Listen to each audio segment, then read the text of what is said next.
அனைவருக்கும் வணக்கம். வாசிப்பவர் ஸ்ரீமதி செல்லம்மாள். அரசியல் சமூக பொருளாதார தளத்தில் தொடர்ந்து ஆய்வுகளை மேற்கொள்பவர் சமூக செயற்பாட்டாளர் சொல்லின் செல்வர் திரு சூர்யா சேவியர் அவர்களின் காவிரி நீரோவியம் நூலை தொடர்ந்து கொண்டிருக்கின்றோம். இந்நூல் காவிரியையும் அது கடந்து சென்ற பாதைகளையும், காவிரி கரைகளில் உருவான நகரங்களையும், அதன் நாகரிகங்களையும், நாகரிகத்தின் பெரு வரலாற்றையும், வரலாற்றை மறந்தவர்களாலும், வரலாறு தெரியாதவர்களாலும், வரலாற்றை திரிப்பவர்களாலும் அது வதைப்படும் துயரத்தையும் வழிகள் பல தாங்கியும் நம்மை வாழ வைக்கும் காவிரியின் நற்பண்பையும் நயம்பட பேசுகிறது இந்நூல். நூலின் அத்தியாயம் 49. வல்லம். தமிழகத்தில் வல்லம் எனும் பெயரில் பல ஊர்கள் உள்ளன. திருச்சி தஞ்சை நெடுஞ்சாலையில் தஞ்சைக்கு 11 கிலோமீட்டர் முன்பாக அமைந்துள்ள சிற்றூராக வல்லம் இன்று இருக்கிறது. ஆனால் 2300 ஆண்டுகளுக்கான வரலாற்றை தன்னகத்தே கொண்டுள்ள ஊரே வல்லம். இவ்வூரின் கிழக்கில் சிதிலமடைந்த நிலையில் உள்ள கோட்டை பகுதியும் மேடான பகுதியும் காணப்படுகிறது. காவிரி கரையின் திரு காட்டுப்பள்ளிக்கு அருகே செந்தலை என்ற ஊர் உள்ளது. இந்த ஊரில் உள்ள கல்வெட்டு ஒன்றே வல்லத்தின் தொன்மையை பறைசாற்றுகிறது.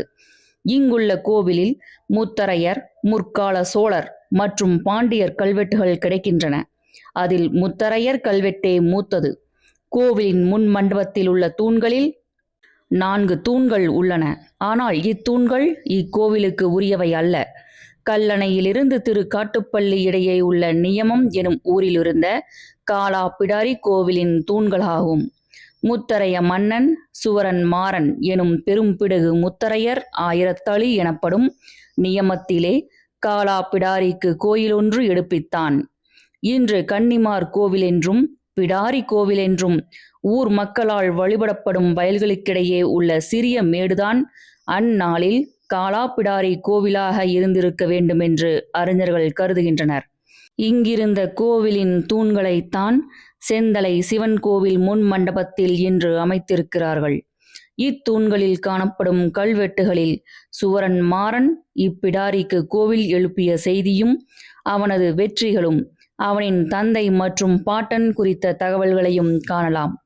இத்தூண்களில் பெரும்பிடுகு முத்தரையரின் விருது பெயரான ஸ்ரீ மாறன், ஸ்ரீ சத்ருகேசரி, ஸ்ரீ கல்வர்கள்வன், ஸ்ரீ அதிசாகசன் போன்ற பெயர்களும் பல புலவர்கள் பாடிய பாடல்களும் இடம்பெற்றுள்ளன. அதில் சுவரன் மாறனை தஞ்சை கோன் என்றும் வல்லக்கோன் என பாச்சில்வேள் நம்பன் எனும் புலவர் பாடுகிறார். வஞ்சி பூ சூடிய வாளமருள் வாகைப்பூ குஞ்சி கமழ் கன்னி கோமாறன் தஞ்சை கோன் கோளாளி மொய்ப்பிற் கொடும்பாளூர் காய்ந்தெறிந்தான் தோளாள நாட்டிலக்கும் தோள் என்கிறது பாடல். 4வது தூணில் ஆசாரியர் அனிருத்தர் எனும் புலவர் பாடிய பாடல் உள்ளது. மண்டீது கண்டான் தஞ்சை செம்புல நாட்டு வெண்கொடல் விண்டபோது கொண்டாயர் மலைய புது மணல் மீது செந்தி தண்டு கண்டாலன்ன கோவங்களூர் கின்ற தாழ்ப்புறவே. பகைவர்களுடைய நாடுகளை அழித்த கவரன் மாறனின் செம்பூமியாக்கிய தஞ்சை நாட்டில் ஆயர்கள் வெண் காந்தல் சூடியதையும், ஆற்று புது மணலில் செந்நெருப்பு போல இந்திர கோப பூச்சிகள் ஊர்ந்து செல்கிற தாழ்ந்த முல்லை நில பகுதியையும் காணலாம் என்பதே இதன் பொருள்.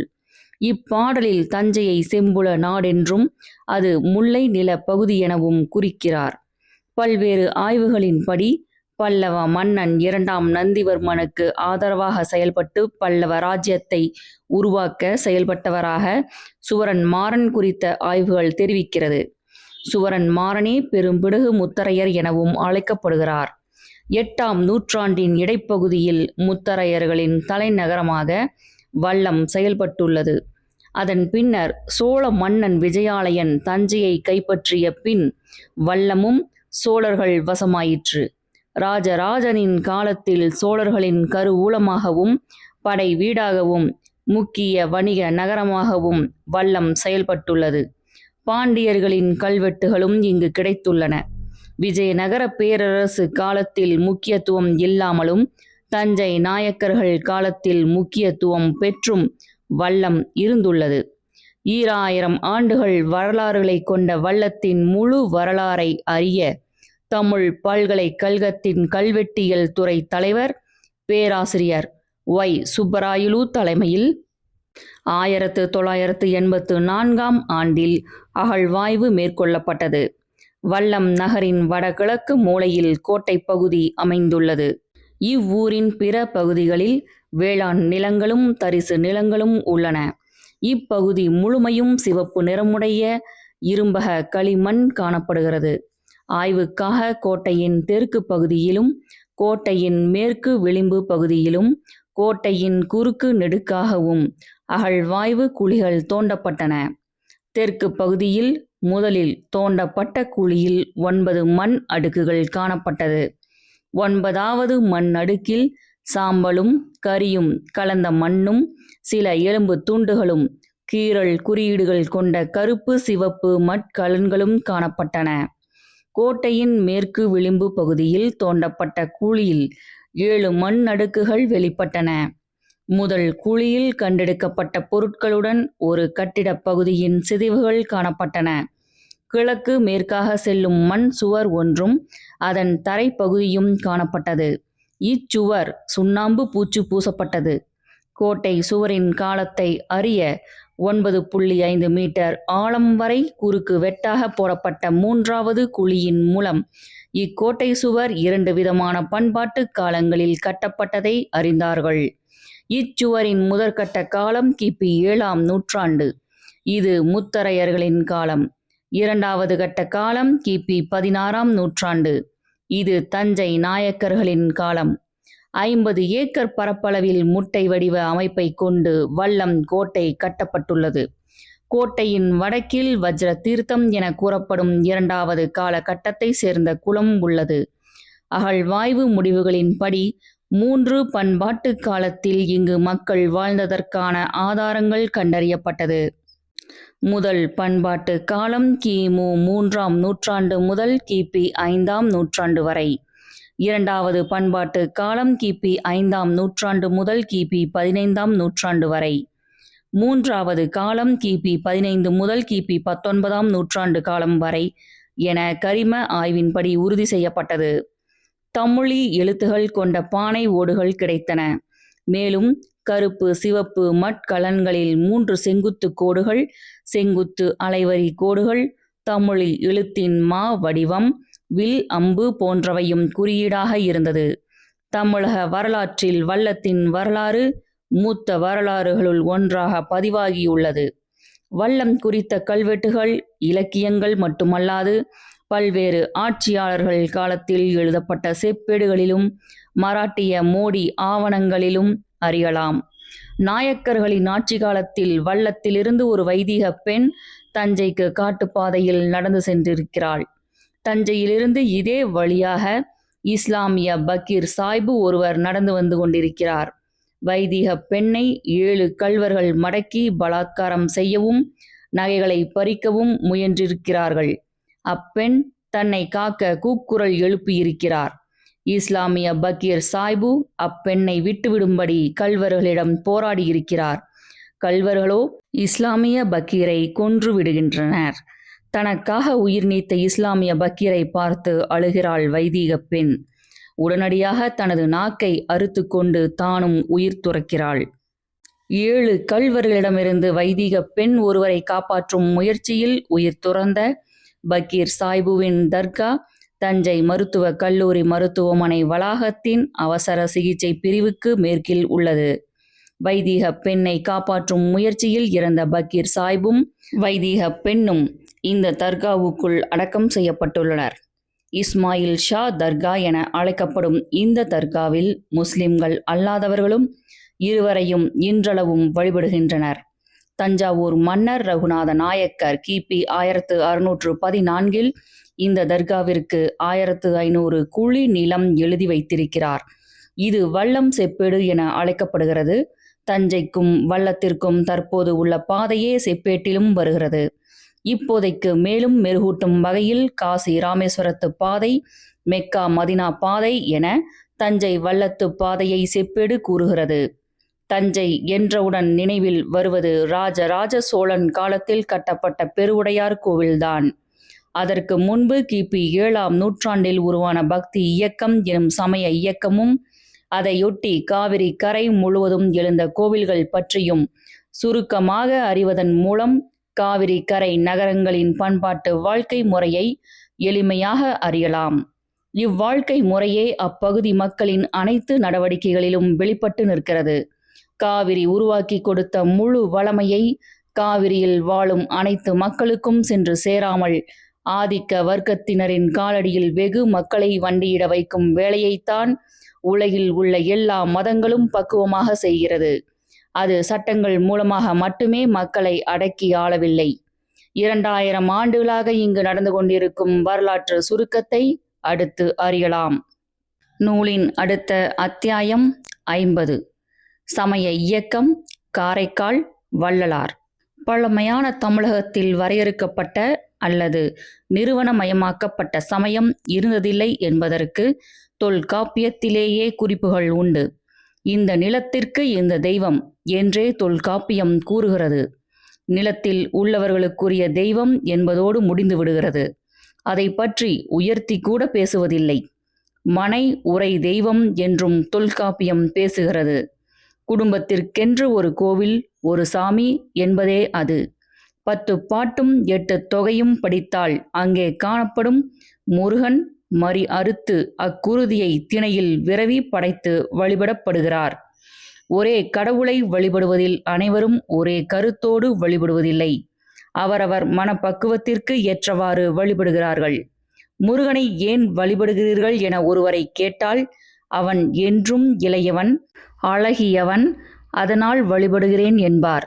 மற்றொருவரை கேட்டால் வானவர் படைக்கெல்லாம் அவர்தானே அதிபதி, எனவே வழிபடுகிறேன் என்பார். பிறிதொருவரை கேட்டால் 2 துணைவியை வைத்து கொண்டு பாராட்டும் பெற்று வாழ்கிறார், எனவே வழிபடுகிறேன் என்பார். வீட்டுக்கு வீடு தனித்த தெய்வ வழிபாடு இருந்த தமிழ் மரபில்தான் சமணமும் பௌத்தமும் வந்து சேர்ந்தன. வடக்கே சமணமும் பௌத்தமும் தோன்றுகிற போது அங்கு ஏற்கனவே கால்பதித்திருந்த சமயத்திற்கு எதிராகவே தோன்றின. எனவே இவர்கள் இருவரின் கொள்கைகள் வேறு வகையாக அமைந்தது.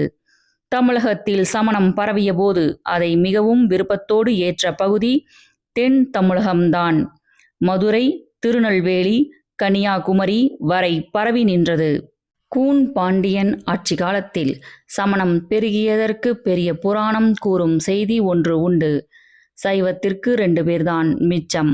ஒருவர் மங்கையர்க்கரசியார், இன்னொருவர் குல சிறையார் என பெரிய புராணம் கூறும்.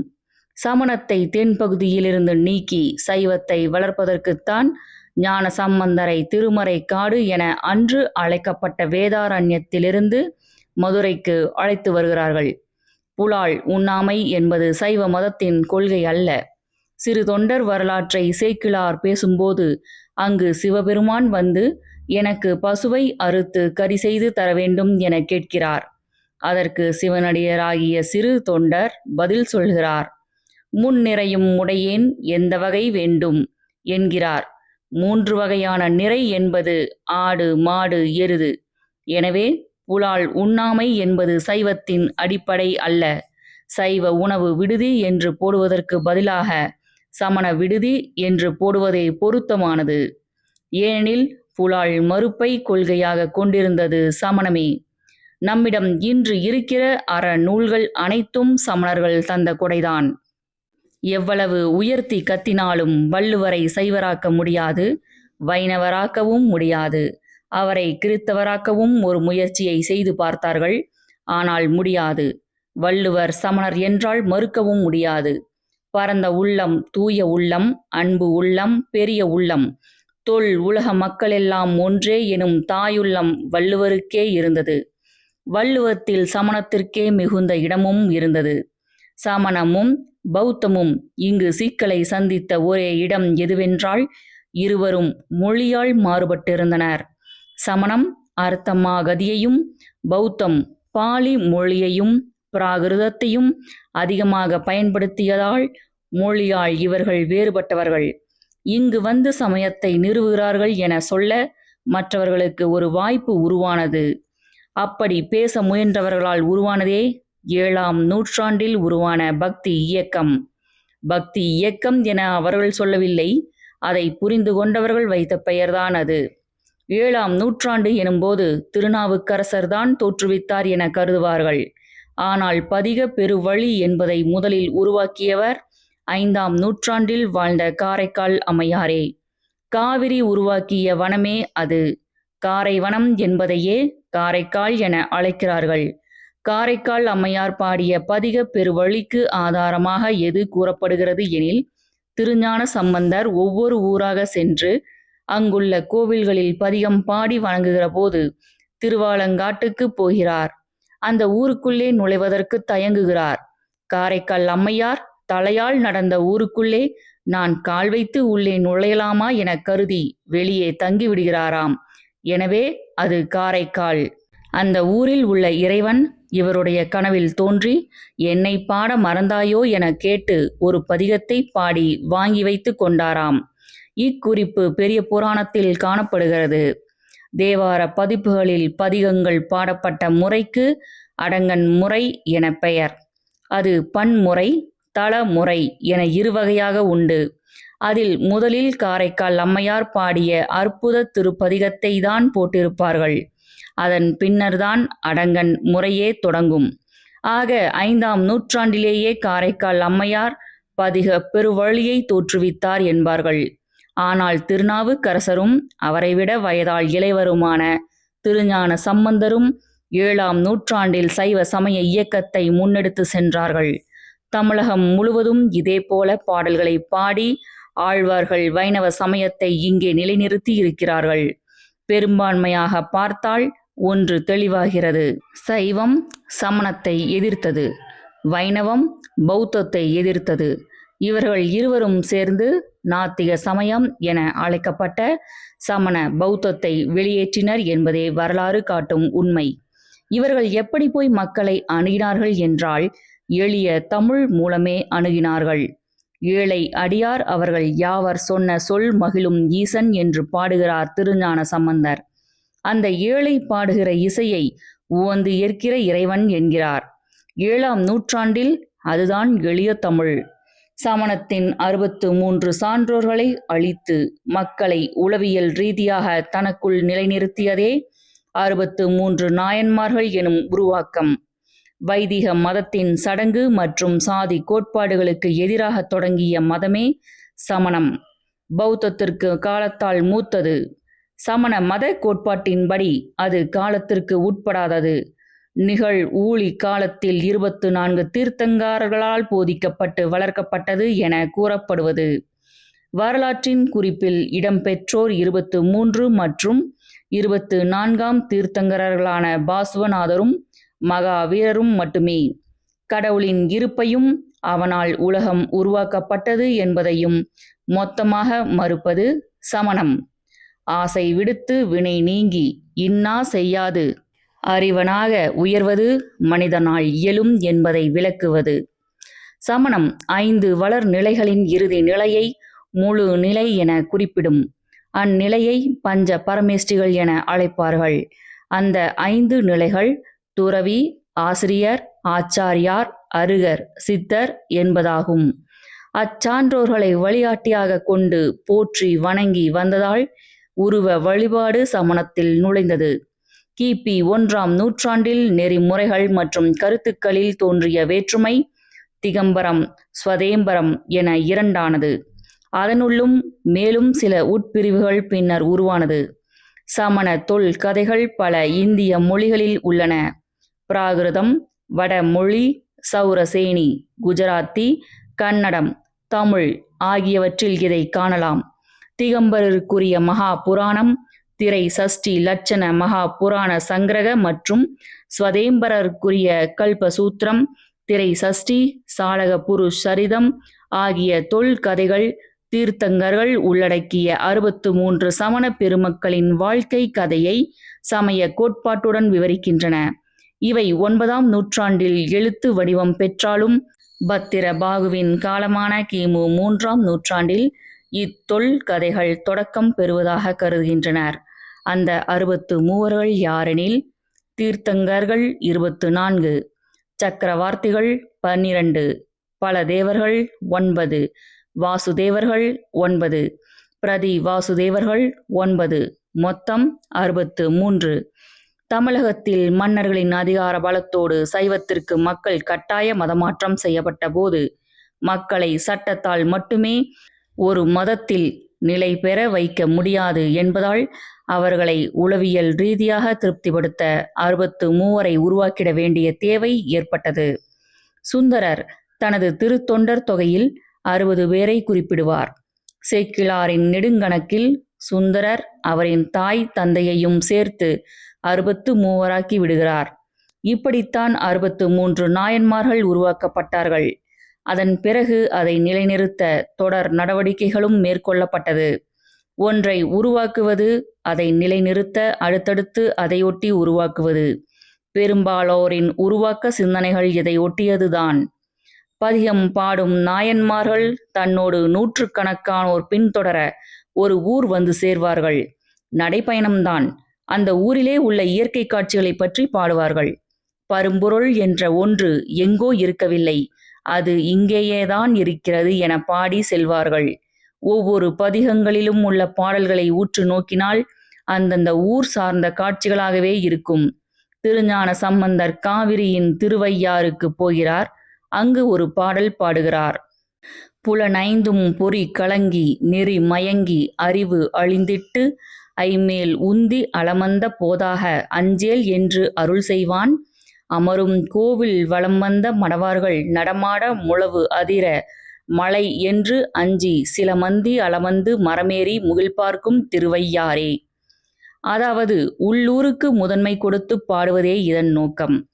புண்ணிய தீர்த்தம் வேண்டுமா? அது திருவையாறில்தான் இருக்கிறது. இங்கே இருந்தே இறைவனை வழிபட்டால் போதும் என மிக எளிமைப்படுத்தினார்கள். மக்களை தங்கள் வசம் ஈர்த்து கொள்வதற்காகத்தான் இந்த யுக்தியை கடைபிடித்தார்கள். அதே போல இன்னும் எளிமையாக்குகிறார்கள். எங்கேயாவது இருந்து கொண்டு இறைவனை நீ வேண்டினால் அங்கெல்லாம் வந்து உனக்கு அருள் செய்வான் என பாடியிருக்கிறார்கள். யாவர்க்குமாம் இறைவர்க்கொரு பச்சிலை, யாவர்க்குமாம் உண்ணும் போதொரு கைப்பிடி. பாடும் ஒருவர் இசையோடும் இசை மரபு பிறழாமலும் பாட வேண்டும் என்றெல்லாம் இல்லை. உன்னால் முடிந்த அளவிற்கு பாடு போதும் என்கிறார் திருஞான சம்பந்தர். கடவுள் பாட்டை நாம் பாடலாமா என்ற மனிதர்களிடமிருந்த தயக்கத்தை உடைக்கிறார்கள். ஏதேனும் ஒரு பாட்டை இன்றளவும் பாடத் தெரியாதவர்களும் முணுமுணுப்பது இதிலிருந்தே தொடங்குகிறது. சைவ வைணவ சமய இயக்கங்கள் பாடி பாடியே பரவலாக்கம் பெறுகிறது. அந்தந்த ஊரில் சாதாரண மக்களெல்லாம் இறைவனை வழிபடத் தொடங்கினார்கள். தென்பாண்டி நாடே சிவலோகம் என பேசுவார் மாணிக்க வாசகர். திருநாவுக்கரசர், திருஞான சம்பந்தர், மாணிக்க வாசகர் வாழ்ந்த காலம் 7 மற்றும் 8ஆம் நூற்றாண்டுகள். திருநாவுக்கரசரும் திருஞான சம்பந்தரும் காவிரி மைந்தர்கள். மாணிக்க வாசகர் வைகையின் மைந்தர். இதே காலத்தில் 8ஆம் நூற்றாண்டில் வாழ்ந்தவர்தான் ஆதிசங்கரர். அவர் கிறிஸ்துவுக்கு முன்னால் பிறந்தவர் என பொள்ளாச்சி மகாலிங்கம் போன்றோர் முயற்சி செய்து பார்த்தார்கள். ஆனால் வரலாறு அதற்கு மாறாகவே இருந்தது. ஆதிசங்கரர் காலத்தை 8ஆம் நூற்றாண்டு என வரையறுத்து எழுதியவர் மனோன்மணியம் சுந்தரனார். இந்திய அரசும் 8ஆம் நூற்றாண்டை அடிப்படையாக கொண்டே அவரது நினைவு தினத்தை அனுஷ்டித்து வருகிறது. ஆதிசங்கரரின் வருகைக்கு பிறகு சைவ வைணவ சமய இயக்கத்தின் போக்கு வேறு பாதையில் பயணிக்கத் தொடங்கியது. அதுவரை அஞ்சி ஆகிலும் அன்பு பட்டாகிலும் நெஞ்சமே நினை நின்றியூரனை என மனதில் அன்பு பாராட்டி இறைவனிடத்தில் பணிந்து புகழ்ந்து கொண்டிருந்தார்கள். ஆதிசங்கரர் தத்துவ விசாரணை என்ற தளத்திற்கு சமயத்தை கொண்டு செல்கிறார். பாடுவதோடு நிற்காமல் தங்கள் கருத்துக்களை அரண் செய்து கொள்வதற்காகவும் நிலை நிறுத்துவதற்காகவும் விவாதங்கள் தொடங்கி அதன் அடிப்படையில் தத்துவ கருத்துக்களை நிலைநாட்ட முற்பட்டார்கள். ஆதிசங்கரரை சன்மத ஸ்தாபகர் என கூறுவார்கள். சன்மதம் என்றால் 6 மதங்கள். சைவம், வைணவம், சாக்தம், சௌரம், கௌமாரம், காணாபத்தியம் ஆகிய 6 மதங்கள். இந்த 6 மதங்களையும் ஆதிசங்கரர்தான் நிலைநிறுத்தினார் எனும் பொருளில் சன்மத ஸ்தாபகர் என்பார்கள். ஆனால் இதை சைவ வைணவர்கள் ஏற்பதில்லை. இது வரலாற்று பிழை என கர்ஜிப்பார்கள். ஆதி சங்கரரின் சண்மதம் எனும் கருத்திற்கு அத்வைதம் எனப் பெயர். ஆதி சங்கரரின் இக்கருத்தோடு ஒத்துப்போகாத ராமானுஜர் விசிஷ்டாத்வைதம் என்ற தத்துவத்தை உருவாக்குகிறார். காட்டு மன்னார் கோவிலின் ராமானுஜம் என்ற நாத முனியே வைணவத்தின் மூத்தவர். ஆதி சங்கரரின் கருத்துகள் இங்கு அலைபோல் பாய்ந்து வருவதை தடுத்து நிறுத்தியவர்கள் இருவர். ஒருவர் ராமானுஜர், மற்றொருவர் திருவெண்ணை நல்லூரில் பிறந்த மெய்கண்ட தேவர் எனும் மெய்கண்டார். மெய்கண்டார் இயற்றிய நூல்தான் சிவஞான போதம். சிவஞான போதம் என்பதில் உள்ள சிவம், ஞானம், போதம் என்ற 3 சொற்களுமே தமிழ் அல்ல. சைவத்திற்குரிய தத்துவ நூலாக 14 நூல்களை சொல்வார்கள். அதற்கும் முந்தையதாக ஒரு நூல் உண்டு. அதற்கு ஞானாமிர்தம் எனப் பெயர். இதை எழுதியவர் வாக்ச முனிவர். மெய்கண்டாருக்கும் முந்தையவர் வாக்ச முனிவர். திருநெல்வேலி மாவட்டம் அம்பாசமுத்திரம் அருகில் உள்ள திருவாலீஸ்வரம் எனும் ஊரில் வாழ்ந்தவர். இவரது நூல் இடம்பெறுவதில்லை. ஏனெனில் பிராமணர், சத்திரியர், வைசியர் ஆகியோர் மட்டுமே துறவிகளாக ஆகும் உரிமை இருந்தது. 4 4 ஆசிரமங்கள் இருந்தது. பிரம்மச்சரியம், கிரகஸ்தம், வானப்பிரஸ்தம், சந்நியாசம். சூத்திரருக்கு சந்நியாச உரிமை இல்லை. பரமானந்தர் இவரது ஞானாசிரியர். பரமானந்தர் கோடம்பாகை எனும் ஊரில் வாழ்ந்தவர். இந்த ஊர் வேதாரண்யத்திற்கு அருகில் உள்ளது. வாக்ச முனிவரின் இயற்பெயர்தான் அருள்மொழி தேவன். சிவஞான முனிவரும் ஸ்ரீ வைகுண்டம் குமர குருபரரும் சமய இயக்கத்தை நடத்துகிறார்கள். இவர்கள் காலம் 17ஆம் நூற்றாண்டு. சிவஞான முனிவர் 1785 திருவாவடுதுறையில் காலமானார். இதே காலத்தில்தான் பாளையங்கோட்டையில் குளோரிந்தா என்பவர் கிறிஸ்தவத்தை நிலைநிறுத்துகிறார். வைதிக சமயத்தை சேர்ந்த குளோரிந்தாவை தஞ்சையை இருப்பிடமாக கொண்டு செயல்பட்ட ஸ்வாட்ஸ் பாதிரியார் கிறித்தவராக்குகிறார். பாளையங்கோட்டையில் கீழ் சாதியினருக்கு பொது கிணற்றில் நீர் அள்ள தடை இருந்தது. அனைவருக்கும் தண்ணீர் கொடுப்பதற்காக குளோரிந்தா அங்கு ஒரு கிணறு வெட்டுகிறார். அக்கிணறுக்கு இப்போது வரை பாப்பாத்தி கிணறு என்றே பெயர். அங்குள்ள கிறித்தவ ஆலயத்திற்கு குளோரிந்தா ஆலயம் என பெயர். சிவஞான முனிவர் வாழ்ந்த காலமும் இக்கோவில் நிலையிடப்பட்ட காலமும் ஒன்றுதான். குமர குருபரரும் சிவஞான முனிவரும் வாழ்ந்த காலத்தில் பரவிய கிறித்தவ மதம் குறித்து அவர்கள் எதுவும் எழுதி செல்லவில்லை. அவர்களுடைய நூலை படித்தால் சமகாலத்தை பற்றி எதுவும் இருக்காது. ஆனால் கிறித்தவ சமயம் இங்கு காலூன்றி இருக்கிறது. அதை மறுக்க வேண்டும் என ஒருவர் எழுதுகிறார். அவர் யாரெனில் காஞ்சிபுரத்தில் பிறந்து பெரம்பலூர் மாவட்டம் துறைமங்கலத்தில் சமய பணியாற்றியதால் துறைமங்கலம் சிவப்பிரகாச சுவாமிகள் என அறியப்பட்டவர். சைவ சமய குரவர்களான சம்பந்தர், அப்பர், சுந்தரர், மாணிக்க வாசகர் ஆகிய 4வருக்கும் 4வர் நான்மணி மாலை எனும் கவிதை நூலை எழுதியவர். அவர்தான் இயேசுமத நிராகரணம் எனும் நூலை எழுதியிருக்கிறார். கிறித்தவம் இங்கே வளரத் தொடங்கிய காலத்தில்தான் சைவ வைணவ சமயங்கள் தங்களுக்குள்ளே மோதிக்கொண்டன. இம்மோதலை பார்த்து மிகவும் மனம் மெதும்பியவர் தாயுமானவர். வேதாரண்யத்தில் பிறந்து திருச்சியை ஆட்சி புரிந்த விஜய ரகுநாத சொக்கலிங்கரிடம் அரச கணக்கராக பணிபுரிந்து திருமூலர் மரபில் வந்த மௌன குருவிடம் அருளாசி பெற்று விளங்கியவர். அவர் முக்தி பெற்ற இடம் ராமநாதபுரத்தில் உள்ள லட்சுமிபுரம் எனும் ஊர். சைவ வைணவ சண்டைக்கு மாற்றாக பொதுவாக பேச முயன்றார் தாயுமானவர். இவரது உரைகள் வேதாந்த சித்தாந்த சமரசம் எனப்படுகிறது. இவரது பேச்சு இவரோடு போச்சு. ஏனெனில் அவரது எண்ணத்தை ஏற்று செயல்பட யாரையும் அவர் விட்டு செல்லவில்லை. 19ஆம் நூற்றாண்டின் கடைசியில் வாழ்ந்த ராமலிங்க வள்ளலார் வைதீகத்திற்கு எதிராக தத்துவ போர் புரிகிறார்.